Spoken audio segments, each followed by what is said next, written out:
নমস্কার বন্ধুরা, ঘরোয়া রান্না বাই চৈতালিতে সবাইকে স্বাগত জানাই।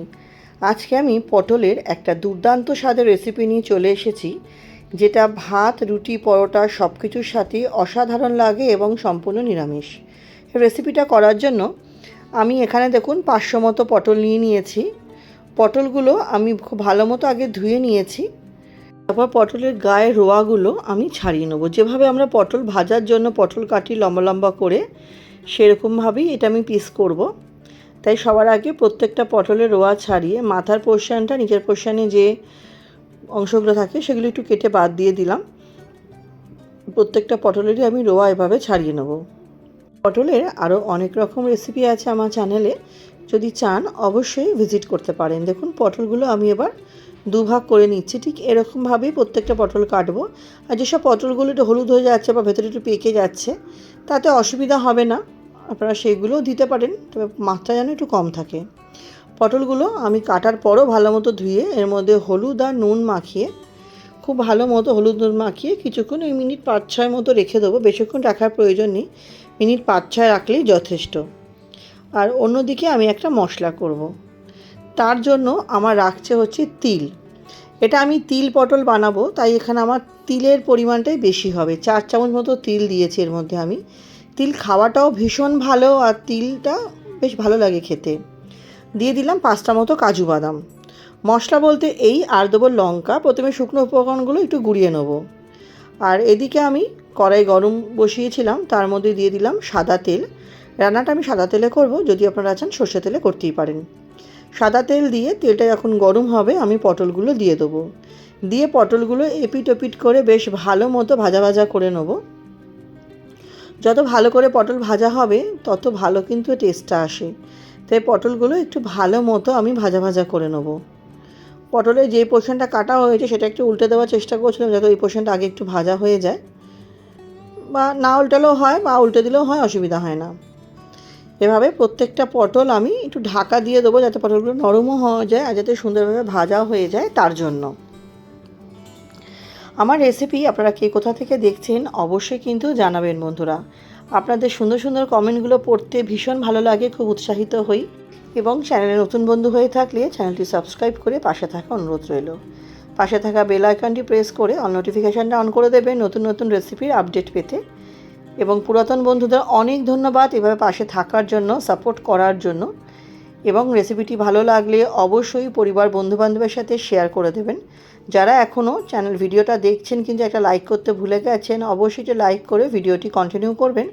আপনাদের একটা লাইক বা একটা শেয়ার আমাদের এগিয়ে যেতে অনেক সহযোগিতা করে। শুকনো উপকরণগুলো গুঁড়ো করে নেওয়ার পর 4টে মতো কাঁচা লঙ্কা দিয়ে সামান্য একটু জল দিয়ে খুব স্মুথভাবে ব্লেন্ড করে নেব। লঙ্কাটা কিন্তু অবশ্যই আপনাদের স্বাদ অনুযায়ী দেবেন, যে যেমন ঝাল খান। আর এদিকে পটলগুলো আমার কিন্তু ভাজা ভাজা হয়ে গেছে। একটু বেশিক্ষণ পটলটা কড়াইতে রেখে ভাজা ভাজা করার ফলে কড়াইতে হালকা একটু দাগ হয়ে গেছে, তাতে অসুবিধা কিছু হবে না। পটলগুলো আমি আরেকবার একটু ভালো করে এপিট ওপিট করে নেব। তারপর পটলগুলো তুলে একটা বাটির মধ্যে রেখে দেবো। পটল তুলে নেওয়ার পর আমার যে তেলটুকু আছে তার মধ্যে আমি খুব সামান্য একটু কালো জিরে ফোড়ন দিয়েছি। যেহেতু কড়াইটা একটু কালো হয়ে গেছে ওই জন্য বোঝা যাচ্ছে না। আর দিয়ে দিলাম হচ্ছে তিল বাটাটা। শুধু তিল দিয়ে, যদি আপনারা কাজু বাদাম দিতে নাও চান, শুধু তিল আর লঙ্কা দিয়ে এই রেসিপিটা বানিয়ে দেখবেন, অসাধারণ হয় খেতে। আর কাজু বাদাম দিলে একটু টেস্টটাও খুব সুন্দর হয়, তাই দিলাম। ঘরে থাকলে অবশ্যই দেবেন। দিয়ে ভালো মতো আমি কিন্তু তিলটা একটু কষিয়ে নেব। গুঁড়ো মশলার মধ্যে দেবো হচ্ছে 1/2 চামচ মতো হলুদ আর স্বাদ অনুযায়ী নুন দিয়ে আবারও খুব ভালো মতো আমি এটাকে কষিয়ে নেব। কষাতে কষাতে দেখবেন মশলা থেকে কিন্তু তেল ছেড়ে আসবে। এই তিল পটলের রেসিপিটা ছোটরাও যেমন খুব ভালোবেসে খেতে পারবে, বড়দেরও কিন্তু ভীষণ ভালো লাগবে। যে কোনো নিরামিষের দিনে বলুন, আমিষের দিনে বলুন, যখন ইচ্ছা হবে বানিয়ে নিতে পারবেন। আর এটা বানানো ভীষণ সহজ, আর খুব বেশি সময় লাগে না। মিক্সির বাটি ধোয়া, খুব সামান্য জল দিলাম। এটা আমি বেশি জলের ব্যবহার করব না, জলটা খুবই অল্প দিলাম, ধরুন 1/2 কাপেরও কম দিয়েছি জল। জলটা দিয়ে একটু মশলাটা একটু ভালো মতো মিশিয়ে নিই। মশলাটা কিন্তু এবার আমি ফুটতে দেবো, যাতে আমার তিলটা, কাজু বাদামও আছে, লঙ্কাও আছে, সবগুলো যেন ভালো মতো সেদ্ধ হয়, যাতে খুব ভালো মতো যাতে মজে যায়। তাই এটাকে আমি একটু হতে দেবো, যাতে খুব ভালো মতো ফুটে যায়। এটাকে আমি ঢেকে মিনিট 2-3 মতো রেখে দেবো। মিনিট 2-3 পরে দেখুন খুব সুন্দরভাবে কিন্তু মশলাটা আমার ফুটে গেছে, আর সাইড দিয়ে কিন্তু হালকা হালকা তেল ছাড়তে শুরু করেছে। এই পর্যায়ে ভেজে রাখা পটলগুলো দিয়ে দেবো। ভেজে রাখা পটলগুলো দিয়ে পটলের সাথে কিন্তু খুব ভালো মতো এটা আমাকে কষিয়ে নিতে হবে, যাতে পটলের মধ্যেও মশলাটা খুব ভালো মতো ঢোকে, আর যাতে পটল থেকেও একটা তেল ছাড়বে, সেটা যতক্ষণ না ছাড়বে আমাকে কিন্তু এটা একটু হতে দিতে হবে। তার আগে আমি খুন্তি দিয়ে খুব ভালো মতো এটা কিন্তু মিশিয়ে নিচ্ছি। এটা খুব তাড়াতাড়ি হয়ে যায়, 10 মিনিটের মধ্যেই এই রান্নাটা হয়ে যায়। যদি সমস্ত মশলা বেটে বুটে আপনারা রেডি হয়ে বসান, তাহলে 10 মিনিটও সময় লাগে না এটা হওয়ার জন্য। এটা খুব তাড়াতাড়ি হয়ে যায়, আর এটা গরম গরম ভাতের সাথে খেতে অসাধারণ লাগে। দেখুন একটু ভালো মতো পটলের সাথে এটাকে আমি মিশিয়ে দিলাম। ওপর থেকে 2টো আরও কাঁচা লঙ্কা দিয়ে দেবো। আবারও বলছি, ঝালটা অবশ্যই আপনাদের স্বাদ অনুযায়ী দেবেন।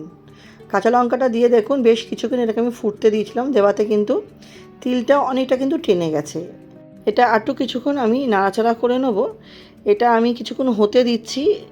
দেখুন সাইড থেকে আমার তেল ছাড়তে শুরু করেছে। এর মধ্যে আমি খুব অল্প একটু চিনি দেবো। চিনি দেওয়াতে কিন্তু রান্নাটা মিষ্টি মিষ্টি হবে না, কিন্তু স্বাদের কিন্তু ব্যালেন্স হবে, তাই খুব সামান্য একটু চিনি দিলাম। যারা আপনারা চিনি পছন্দ করেন না, চাইলে স্কিপ করতে পারেন। তরকারিটা বেশ মাখা মাখা হয়েছে। এই পর্যায়েই কিন্তু আমার তরকারিটা রেডি হয়ে গেছে। আমি আরটু কিছুক্ষণ খুন্তি দিয়ে নাড়াচাড়া করে নিলাম। আর সবার লাস্টে এর মধ্যে দিয়ে দেবো হচ্ছে কাঁচা সর্ষের তেল। কাঁচা সর্ষের তেলের গন্ধটা ভীষণ ভালো লাগে এই রেসিপিতে, অবশ্যই দেওয়ার চেষ্টা করবেন আর কি। সর্ষের তেল দিয়ে একটু তেলটা হালকা একটু নাড়িচাড়ি একটু মিশিয়ে নিলে এটা আমার রেডি হয়ে যাবে। একটা সার্ভিং প্লেটের মধ্যে ঢেলে নিয়ে অবশ্যই আপনাদের পরিবেশন করে দেখাবো। এটা এতটাই দুর্দান্ত হয় খেতে, বন্ধুরা অবশ্যই কিন্তু ট্রাই করবেন। তাহলে রেসিপিটা তো আমার কমপ্লিট হয়ে গেছে। আমার সাথে ভিডিওটি শেষ অবধি ধৈর্য ধরে দেখার জন্য আপনাদের সবাইকে অসংখ্য ধন্যবাদ। আজকের মতো ভিডিওটা আমি এখানেই শেষ করছি। নেক্সট দিন আবার হাজির হয়ে যাব নতুন কোনো রান্নার সাথে। সবাই খুব ভালো থাকবেন, সুস্থ থাকবেন।